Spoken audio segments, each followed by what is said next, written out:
Ustadz, bagaimana cara Robitoh membina masyarakat dan terkhusus Alawiyin? Kenapa terdapat pemeluk agama yang perilakunya tidak mencerminkan agama tersebut? Bagaimana cara Robitoh menyikapi oknum-oknum yang menggunakan simbol-simbol agama untuk keuntungan pribadi dan menakut-nakuti umat? Apakah semua Alawiyin saat ini pasti memiliki ilmu dan akhlak sebagaimana pendahulunya? Lalu bagaimana menyikapi fenomena Alawiyin tersebut? Apakah Robitoh Alawiyah mendiamkan? Lalu bagaimana arahan bagi masyarakat ketika mereka menghadapi fenomena oknum tersebut secara langsung? Apakah benar ada doktrin bahwa cucu Nabi dijamin masuk surga walaupun bermaksiat? Apa pesan Anda kepada masyarakat di tengah semua dinamika ini?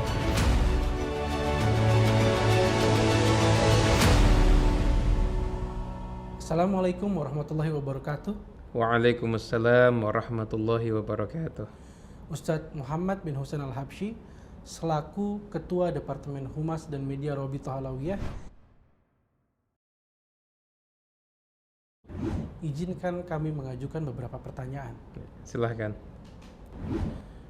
Ustadz, bagaimana cara Robitoh membina masyarakat dan terkhusus Alawiyin? Robitoh di dalamnya ada beberapa departemen. Ada departemen tarbiyah wa dakwah, juga ada departemen humas dan media, ada departemen sosial, dan berbagai macam departemen legal dan hukum pun juga ada. Setiap departemen itu memiliki perannya masing-masing. Tarbiyah wa dakwah misalnya, dia menyiapkan edukasi yang diperlukan oleh masyarakat, tentunya terkait dengan ibadah, tentunya terkait dengan thariqah alawiyah. Ada setiap misalkan menjelang bulan Ramadan, mereka keluarkan panduan puasa Ramadan. Ketika akan memasuki hari Idul Fitri, mereka akan keluarkan panduan zakat fitrah. Nah, saat ini ketika akan memasuki Idul Adha, mereka juga mengeluarkan panduan untuk menunaikan ibadah kurban. Dan Departemen Humas dan Media juga menyebarkan konten-konten yang berisi ilmu-ilmu yang bermanfaat. Nah, di antaranya ada konten via YouTube yang ada di Nabawi TV. Kemudian juga ada platform berbayar untuk belajar ala pondok pesantren, yaitu diwakili oleh Pondok Sanad, dan juga melalui media Instagram, X, kemudian TikTok, dan berbagai macam media sosial yang lainnya. Di sini kami berusaha menyebarkan nilai-nilai kebaikan secara masif. Bahkan kami juga telah memiliki akun Robitoh Alawiyah dengan berbahasa Inggris. Nah, sehingga kami harapkan nilai-nilai kebaikan yang kami ajarkan itu bisa tersebar ke seluruh penjuru dunia. Ustadz Muhammad, kenapa terdapat pemeluk agama yang perilakunya tidak mencerminkan agama tersebut? Setiap agama tentunya mengajarkan kebaikan. Setiap perkumpulan, institusi, komunitas itu memiliki nilai-nilai luhur yang ada di dalamnya.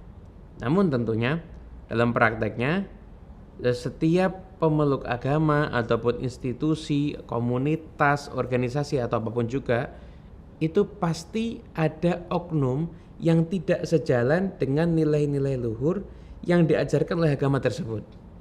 Nah, tidak terlepas pula Alawiyin. Nah, Alawiyin sebenarnya berpegang kepada thariqah alawiyah yang diwarisi dari datuk-datuk mereka dan bersanad sampai ke Nabi Muhammad SAW. Isinya adalah ajaran-ajaran nilai luhur untuk menjadi pribadi yang berakhlak dan juga bermanfaat ada di masyarakat. Namun mungkin juga ada oknum yang tidak mengamalkan itu. Dan ini juga terjadi pada yang lainnya. Anda bisa lihat profesi apapun juga tuh ada oknumnya.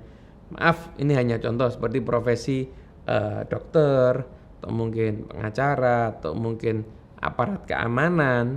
Itu pasti ada oknumnya. Tiap komunitas itu juga pasti ada oknumnya. Oleh karena itu, gimana sekarang ini kita harus bisa memilah mana yang merupakan ajaran luhur dari suatu organisasi, mana perilaku oknum yang menyimpang. Nah, tidak bisa perilaku oknum yang menyimpang itu digeneralisir, sehingga seakan-akan organisasi tersebut juga mengajarkan hal-hal keburukan yang dilakukan oleh oknum itu. Sangat subjektif apabila kita menilai suatu kelompok hanya dari perilaku oknumnya, tanpa kita melihat ajaran-ajaran kebaikan yang ada di dalamnya.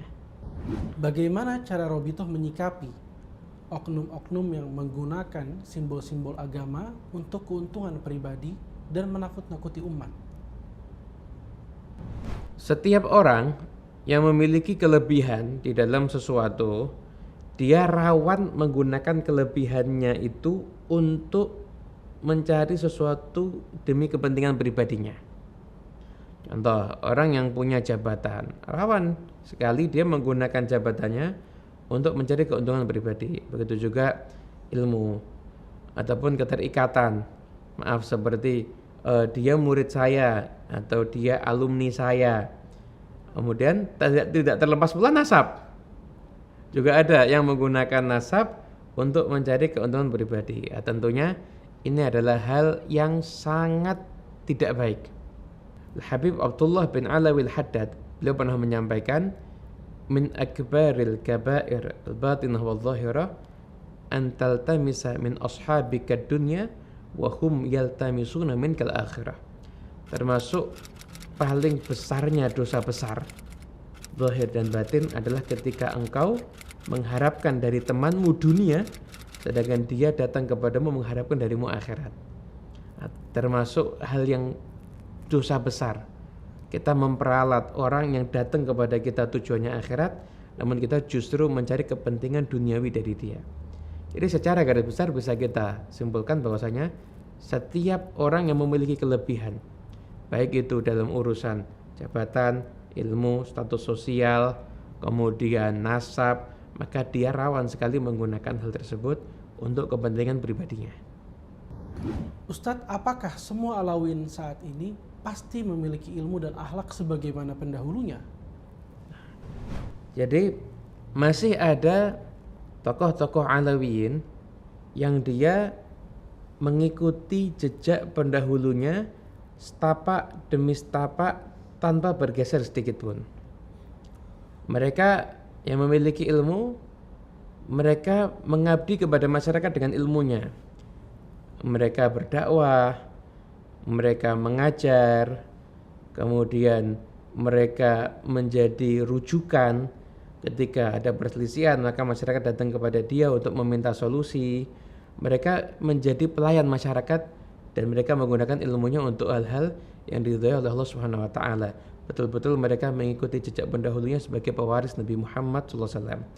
Ada pula yang mereka tidak memiliki kelebihan ilmu agama, namun tetap mereka memiliki adab-adab yang sama dengan para pendahulunya. Sehingga walaupun mereka tidak menyampaikan ilmu, tapi mereka memberikan sumbangsi yang tidak sedikit kepada masyarakat yang ada di sekitarnya. Mungkin dengan ilmu lain yang dia kuasai di bidangnya, atau mungkin dengan hartanya, atau mungkin dengan tenaganya, atau mungkin dengan support dan dukungannya. Itu ada yang masih seperti itu. Namun tidak menutup mata, ada pula yang sudah berpaling daripada itu. Dan ini terjadi dalam semua lini sebenarnya. Anas bin Malik, beliau menyampaikan bahwasanya beliau mendengar dari Nabi Muhammad SAW, la ya'ti zamanun illa wa ba'dahu syarrun minhu. Tidak datang suatu masa kecuali yang berikutnya itu akan lebih buruk daripada yang sebelumnya. Artinya Nabi telah menyampaikan sebenarnya sunnatullah, terjadinya degradasi, penurunan itu sunnatullah, dan ini terjadi di semua lini. Nah, dalam institusi, organisasi apapun juga itu bisa kita dapati bahwasanya yang pendahulunya itu adalah orang-orang yang istimewa dan sekarang yang meneruskan tidak seistimewa yang dulu. Nah, termasuk pula dari kalangan Alawiyyin memang ada beberapa oknum yang mereka memang tidak berpegang teguh dengan ajaran para pendahulunya. Nah, tinggal kita yang sekarang harus pandai-pandai memilah mana si Alawiyyin yang masih sama dengan ajaran para pendahulunya, berpegang teguh dengan ketakwaan kepada Allah Ta'ala, tidak hanya mengandalkan nasab, dan dia betul-betul menjadi pelayan di masyarakat, dan itu adalah sosok-sosok yang harus kita ikuti. Al-Habib Abdullah bin Husain bin Tahir, beliau pernah menyampaikan nasihat. Beliau mengatakan, dulu ada seorang yang saleh. Dia gunakan ilmunya, bahkan semua yang dia miliki, untuk melayani masyarakat.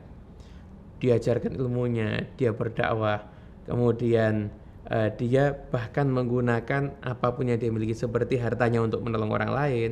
Kemudian bahkan status sosialnya pun juga dia gunakan untuk memberikan manfaat pada orang lain. Seperti misalkan ketika ada orang yang nggak mampu, orang itu perlu bantuan, kan dia datang kepada orang yang sekiranya bisa membantu, tolong bantu dia. Dia menggunakan status sosialnya dia untuk menolong sesama. Akhirnya umat mencintai dia dan menghormati dia. Kemudian setelah orang ini wafat, muncullah penerusnya. Mungkin dari muridnya yang lain, atau dari penerusnya seperti keturunannya, atau mungkin anggota keluarga yang lain. Tapi dia tampil nggak sama. Kalau yang sebelumnya itu nggak pernah mengharapkan pemberian, justru memberi. Tapi kalau dia nggak, dia justru mengharapkan, malah jarang memberi. Tapi dia menuntut penghormatan yang sama seperti yang diberikan umat pada para pendahulunya. Nah, ini adalah salah satu musibah. Nah, semestinya seseorang itu apabila dia menduduki kedudukan orang yang soleh, setidaknya dia berusaha meniru orang soleh tersebut. Sambil dalam hatinya dia mengkirakan bahwasanya saya hanya baru bisa belajar meniru zahirnya. Kalau batinnya saya masih jauh, masih perlu proses lagi. Itu adalah hal yang tepat yang harus dilakukan. Itu pula kepada siapapun yang dikenal sebagai tokoh ada di masyarakat, maka hendaknya dia menggunakan ketokohannya, baik dia ditokohkan karena ilmunya, atau karena nasabnya, atau karena status-status sosial yang dia miliki yang lainnya. Dia gunakan hal-hal tersebut adalah bagaimana dia bisa menjadi orang yang bermanfaat untuk orang lain, bukan orang yang memanfaatkan orang lain untuk kepentingan pribadinya. Lalu bagaimana menyikapi fenomena Alawiyin tersebut? Apakah Robitoh Alawiyah mendiamkan?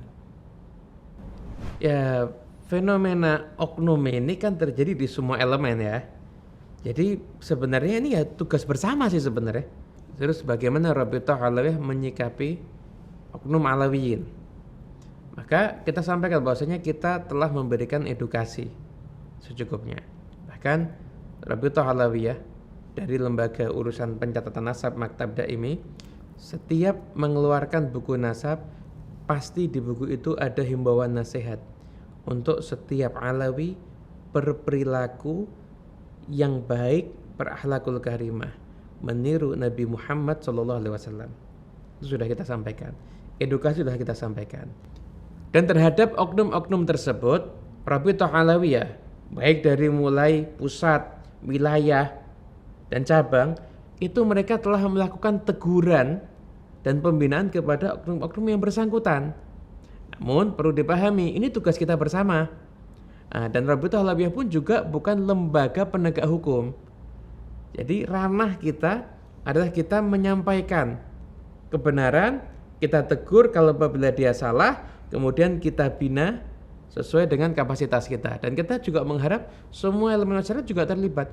Apabila ada oknum Alawiyin yang memang dianggap bersalah, silahkan ditegur dengan cara-cara yang baik tentunya. Berdasarkan nilai-nilai akhlak dan adab yang kita yakini, tentunya langkah-langkah itu tidak perlu kita publikasikan secara detail. Nah, kita tetap melakukan hal tersebut, namun kita lakukan secara internal kepada yang bersangkutan. Intinya tidak ada pembiaran dari Robitoh Alawiyah terhadap oknum-oknum Alawiyin yang berbuat hal-hal yang kurang baik di tengah-tengah kehidupan masyarakat. Lalu bagaimana arahan bagi masyarakat ketika mereka menghadapi fenomena oknum tersebut secara langsung? Himbauan kami untuk masyarakat, jadi siapapun yang datang membawa simbol-simbol agama, seperti minta untuk pembangunan inikah atau untuk acara inikah atau apapun juga, maka masyarakat punya pilihan. Silahkan mau ngasih atau enggak ngasih, itu punya pilihan. Namun tetap kami menghimbau apabila datang kemudian menggunakan simbol agama dengan cara-cara yang kurang baik, seperti ada ucapan-ucapan dusta di situ, apalagi disertai dengan ancaman-ancaman, maka kita menghimbau untuk sebaiknya enggak dikasih. Kenapa? Karena apabila terus-menerus dia menggunakan simbol agama disertai dengan kedustaan dan dengan ancaman-ancaman kemudian dia dikasih, itu nanti jadinya pendidikan mental yang gak baik untuk mereka yang melakukan, sehingga mereka terbiasa, oh dengan cara ini dapat kok, gak usah dikasih. Kalau menurut kami, himbauan kami seperti itu, gak usah dikasih. Lalu gimana dengan kalimat-kalimat ancaman itu? Nanti kualat, nanti gak dapat syafaat. Gak usah takut, gak akan terjadi semua itu. Orang itu kalau mengikuti ajarannya Nabi SAW, dengan benar, insya Allah dia akan mendapatkan syafaatnya Nabi Muhammad SAW. Jadi nggak usah khawatir dengan semua itu. Itu hanya ancaman-ancaman, ucapan-ucapan yang nggak ada nilainya belaka. Jadi tetap Anda dengan sikap Anda. Dan apabila ada hal-hal yang sifatnya kurang baik, maka Anda pun boleh bertindak tegas seperti, maaf, jangan lakukan ini di rumah kami nggak ada waktu, silahkan kalau sudah selesai hajatnya bisa kami lakukan aktivitas kami yang berikutnya. Seperti itu, ucapkan kalimat-kalimat yang ketegasan, nggak ada masalah. Itu tidak menjadikan Anda tidak berakhlak kepada orang-orang yang datang dengan membawa simbol-simbol agama tersebut. Al-Habib Abdullah bin Alawi Al-Haddad beliau menasihatkan begini, tidak selayaknya apabila ada orang yang tidak punya ilmu walaupun nasabnya bagus kemudian diagungkan secara berlebih. Nah, beliau memberikan klasifikasi. Apabila ada seseorang yang punya ilmu, akhlaknya bagus, kemudian dia mengikuti jejaknya Nabi Muhammad SAW, dia adalah seorang pewaris Nabi, maka kita hormati, kemudian kita ikuti nasihatnya, kita dengarkan petunjuknya. Gimana kalau ada orang yang punya nasab yang bagus, seperti nasabnya tersambung kepada Nabi atau kepada seorang ulama yang soleh, namun dia tidak memiliki ilmu, dia tidak memiliki ketakwaan yang sama seperti tokoh-tokoh hebat yang nasabnya dia tersambung kepadanya. Gimana? Maka Habib Al-Haddad tidak usah dihormati berlebihan. Hormati secukupnya aja, sekiranya ada sambungan nasab dari dia kepada orang soleh. Namun siapapun yang bisa menasihati, kasih nasihat.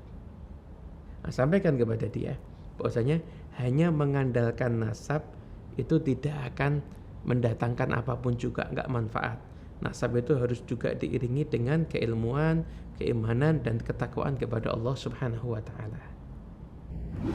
Apakah benar ada doktrin bahwa cucu Nabi dijamin masuk surga walaupun bermaksiat? Tidak ada doktrin semacam itu di dalam tarbiyah daripada Thariqah Alawiyah. Justru salah satu pondasi Thariqah Alawiyah itu adalah rasa khauf, rasa takut kepada Allah Subhanahu wa Ta'ala. Artinya siapapun yang mengikuti jejak langkah Bani Alawi di dalam dia itu beribadah kepada Allah Subhanahu wa Ta'ala, di dalam dia itu mengalami proses-proses spiritualnya, itu nggak ada hal-hal semacam itu sama sekali. Kita ini dididik untuk selalu punya rasa takut kepada Allah Subhanahu wa Ta'ala. Rasulullah sallallahu alaihi wasallam beliau bersabda pada Sayyidah Fatimah, "Hai Fatimah putri Muhammad, sesungguhnya aku tidak bisa menolongmu di hadapan Allah. La ughni anki minallahi syai'a." Nah, jadi nggak ada sedikit pun ajaran mengatakan bahwasanya dengan nasab itu berarti kita selamat tanpa beriman dan beramal soleh. Nggak ada sama sekali. Al-Habib Abdullah bin Alawi Al-Haddad dalam kitabnya Al-Fusul Ilmiah beliau mengatakan, barang siapa yang dia itu beranggapan meninggalkan taat atau melakukan maksiat tidak membahayakan seseorang karena kemuliaan nasabnya atau karena kesalahan orang tuanya, maka dia telah berdusta atas nama Allah dan dia telah menyelisihi ijma' daripada kaum muslimin. Dan ini didakwahkan bukan hanya baru-baru ini saja, sudah dari generasi yang terdahulu sudah menyampaikan tentang hal tersebut. Jangan pernah percaya dengan orang yang memuji kamu dengan ucapan-ucapan yang tidak berdasar. Turunan Nabi tidak dicatat dosanya, tidak masuk neraka. Itu adalah tidak sesuai dengan ijma'. Jangan mengecewakan datuk Anda. Mereka ulama, mereka orang-orang soleh, mereka aulia, tapi Anda tidak mewarisi satupun daripada keutamaan dan kemuliaan mereka semuanya. Ayo kita menjadi para sada yang bisa dibanggakan oleh orang-orang tua kita. Bukan hanya para sada yang pandai membanggakan orang-orang tuanya, tapi tidak berakhlak seperti mereka. يا نساء النبي من يأتي منكن بفاحشة مبينة يضاعف لها العذاب ضعفين فالسبة منك مثل سبتين من غيرك وأكثر وإثم الكذبة منك أكثر من كذبتين من غيرك وإرادة الشر للغير منك إثم أكبر من إرادتين من غيرك. Ustadz, sebagai penutup, apa pesan Anda kepada masyarakat di tengah semua dinamika ini? Dinamika yang terjadi saat ini ada upaya menggerus kepercayaan umat kepada para tokoh agama dengan ditampilkannya potongan video perbuatan yang tidak baik daripada mungkin oknum habaib, oknum kiai, oknum ustadz, oknum kus, dan berbagai macam oknum-oknum yang lainnya. Jadi kita jangan mudah terpengaruh. Kita tetap harus menilai secara objektif, bukan subjektif. Jangan karena perbuatan tidak baik daripada satu oknum, maka kita tidak memandang lagi nilai-nilai luhur kebaikan yang diajarkan oleh suatu komunitas tertentu. Dan kita harus mewaspadai upaya adu domba dari pihak-pihak baik yang nampak di layar ataupun yang nggak nampak di layar, yang ingin antar sesama anak bangsa ini, terutama tokoh-tokoh agamanya ini, saling berbenturan satu sama lain. Ini adalah satu hal yang harus kita hindari. Perpecahan itu mengakibatkan kerugian untuk semuanya. Dan yang paling dirugikan tentunya adalah bangsa ini sendiri. Karena kerukunan dan persatuan adalah kunci kemakmuran, kesejahteraan, dan keberlangsungan suatu bangsa. Rabithah Alawiyah nggak akan fokus dan terpengaruh dengan semua ini. Kita akan fokus dengan tugas kami untuk melakukan pembinaan dan edukasi kepada umat sesuai dengan kondisi yang diperlukan oleh umat di saat ini. Rasulullah sallallahu alaihi wasallam beliau bersabda, "Dabba ilaikum da'ul umami qablakum, al-hasadu wal baghdha, hiya al-haliqah, la aqulu tahliku sya'ara, walakin tahliku din." Telah merambat di antara kalian penyakit umat-umat sebelum kalian. Apa itu? Yaitu kedengkian dan kebencian. Dia adalah pemangkas. Kata Nabi, aku bukan katakan itu adalah pemangkas rambut, tapi itu adalah pemangkas agama. Kemudian beliau melanjutkan sabdanya, walladzi nafsi biyadih, la tadkhulul jannata hatta tu'minu, wa la tu'minu hatta tahabbu. Dan tidak akan kalian masuk surga sampai kalian beriman. Dan tidak akan kalian itu beriman sampai kalian saling mencintai satu sama lain. Karena itu kita semua tentunya menginginkan surga, biasakanlah kita saling mencintai. Dan agar bisa saling mencintai adalah jangan fokus dengan kekurangan-kekurangan, tapi fokuslah kita dengan kelebihan-kelebihan yang ada, sehingga kita mudah mencari cara untuk kita bisa mencintai, menebar cinta pada siapapun juga, baik pada seluruh kaum muslimin ataupun seluruh penduduk masyarakat yang ada, utama yang ada di Indonesia ini. Terima kasih Ustadz Muhammad bin Husain Al-Habsyi. Assalamualaikum warahmatullahi wabarakatuh. Waalaikumsalam warahmatullahi wabarakatuh.